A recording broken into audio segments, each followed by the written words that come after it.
You have so much value in what you're providing. I think On the Move has so, no pun intended, legs, because I think movement, especially as we get older and you talk about balance and flexibility and movement itself, I'm going to stand up decks now. I'm moving all day because I think if you keep moving, right, nothing happens till you move, but if you keep moving, it's an anti-agent solution, Right. Without a doubt.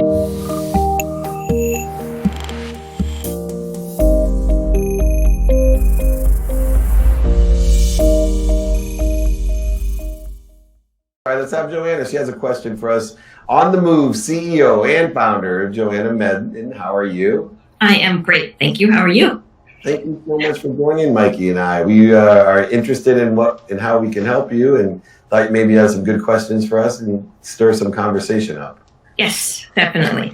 So the company I'm with, On the Move, was a brainstorm of someone who's been reviewing fitness equipment for a very long time. And we've just launched our patented product. And our initial target was the assisted living and older adult community. So this is a product that it's a mini tread that is used while seated. So you sit at your desk or you sit watching TV, and it's motorized, so your feet are moving and your muscles are engaged from your calves, hamstrings, quads, and core. So we pivoted right in the middle of COVID because it's really difficult to get into assisted living and rehab centers at this point. So we said, okay, what's the universe going to bring us? The universe brought us an exponentially huge market in remote workers. So we pivoted from B2B to B2C. And while we're doing that, we've created partnerships with the California Council of the Blind, because one of our passions is really to put this in a market where there is a great need for movement.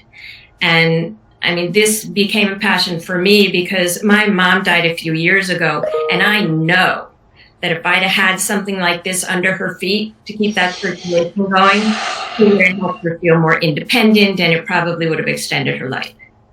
So the California Council of the Blind has very little that they can use to exercise safely.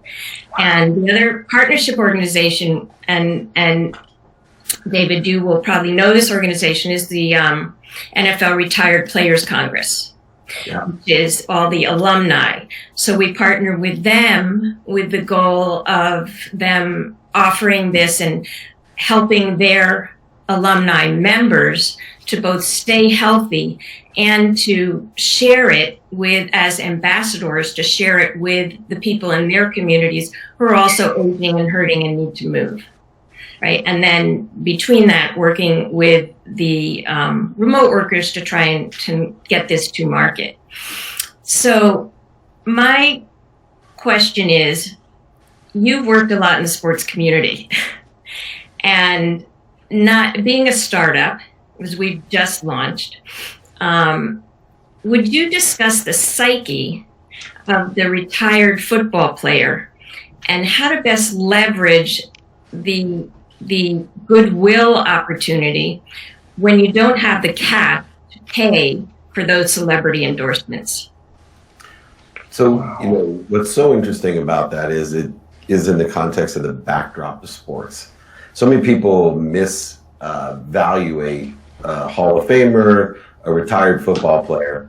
Where their greatest audience and impact is actually where they went and were born, where they went to high school, where they went to college. In those areas, part of the reason that I used to market the Pro Football Hall of Fame was that, one, it wasn't under the shield, meaning it wasn't an NFL property, just like I represented the Clemente family.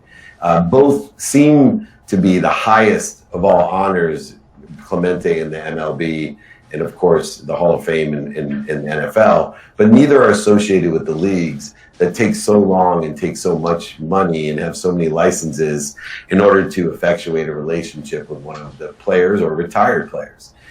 Here, under the context of the NFLPA or the NFLPA Trust or the Retired Players Associations in all sports, as well as the Hall of Fame even, you have an opportunity to, instead of, if I hired Justin Bieber to promote an item, he would fill up a shopping mall or a commercial. But if you get Eddie George to, go to Ohio and do something in Ohio at Ohio State, they'll line up for 2.5 hours in the rain just to see him. You send them to Idaho, nobody's going to show up. But in Ohio, and so what you want to do is tie, because people about emotions, tie their local interests into what you're asking them to do.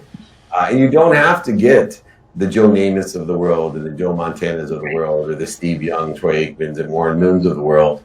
You can get players that absolutely are starving for any type of, 1, attention, 2, engagement, or 3, any type of equity or finance you could give them, and they will work old school.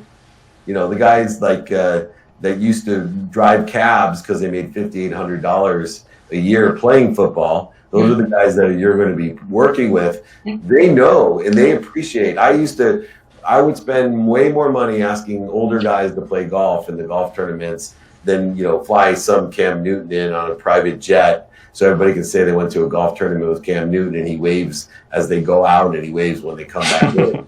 I'd much rather have, the greats that, together didn't cost half as much as one of those guys. And I think using that strategy of using the sports as a backdrop, the localization of these celebrities, because, everybody that is in a hometown says, whether the guy was a 2-year starter in the league, oh, this is where Dave Meltzer went to school. This is where Dave Meltzer was born. This is where Dave Meltzer, right? And nobody knows who the hell Dave Meltzer is except for Ohio, except for at Patrick Henry High School, at Occidental College, and Tulane Law School. They all talk about the great Dave Meltzer. But you go over to Harvard, they're like, who?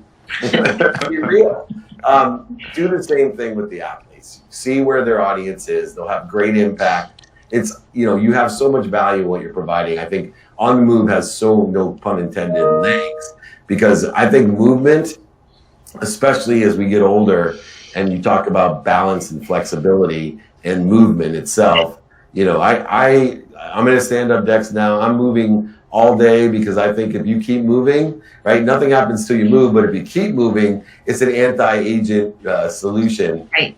Without a doubt. And more people die from falling, than COVID. Just so you know, more people will die from a fall because they don't move and they don't have balance and they don't have flexibility from moving, from having your product. So keep doing what you're doing. Find the localization. Start one person at a time. The word will get out, and you have a great solution. That's the key. Mike, do you have anything to add real quick?